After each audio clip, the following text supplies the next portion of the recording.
And please do note that the following story contains graphic details that may be upsetting to some viewers. Ntombizanele Mtsizela and her 3 daughters will be laid to rest today. The 35-year-old mother of 4 is suspected to have poisoned her children and herself. Her 11-year-old daughter managed to escape. Now, this is the second incident of this nature in the province after a Butterworth mother also took her own life and killed her 3 children last month. Newzroom Afrika's Siphosethu Booi joins us live from the province this morning. Siphosethu, what a heartbreaking story this is. How do we even begin to unpack how the family is feeling this morning?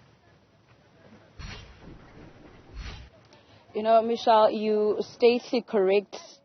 Just say that it's quite a cold morning, an extremely windy morning as well. To that extent, it truly just tells you the mood of the family members right behind me, including the villagers of Jabavu, who woke up to this devastating story on Tuesday morning.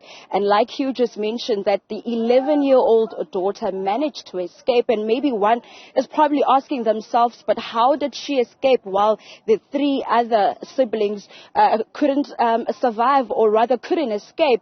You remember, Michelle, that as she narrated the story to the family members upon her return to this homestead right behind me, she had let the family know that her mother also handed over the poison to her as well. So she had to pretend like she is dead in order for her to be able to make her way to the family home and to report to the elders of what exactly transpired in a village not far from this one, where the mother had woken up her 4 daughters and asked them to accompany her to a church service to this particular village. And upon their arrival, the mother then handed over, suspectedly or rather allegedly, gave the 4 daughters the poison, and this 11-year-old managing to see the situation. That already also gives you a sense of what she knew at the time. She was aware by the time she was escaping that her siblings as well as her mother has passed away. Now you can only imagine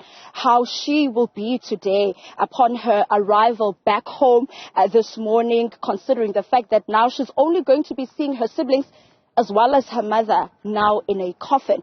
And from what we also understand, Michelle, is that the family, the mother as well as her 3 daughters' remains are making their way to the village. But upon their arrival, the 11-year-old daughter will be here first. She will make her arrival here. And I'll just move out of shot just to give you a sense of what is currently happening behind us.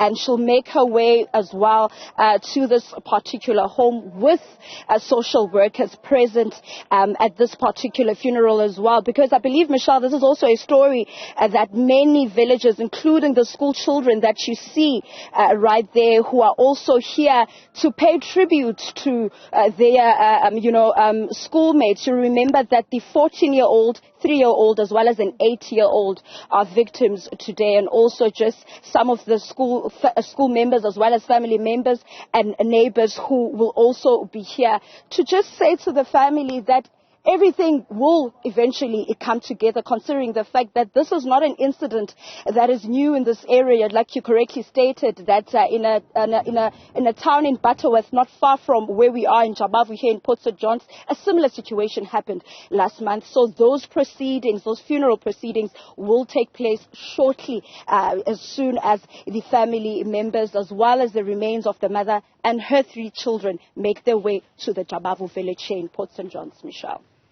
Siphosethu, what a heartbreaking story. Thanks very much indeed for that update.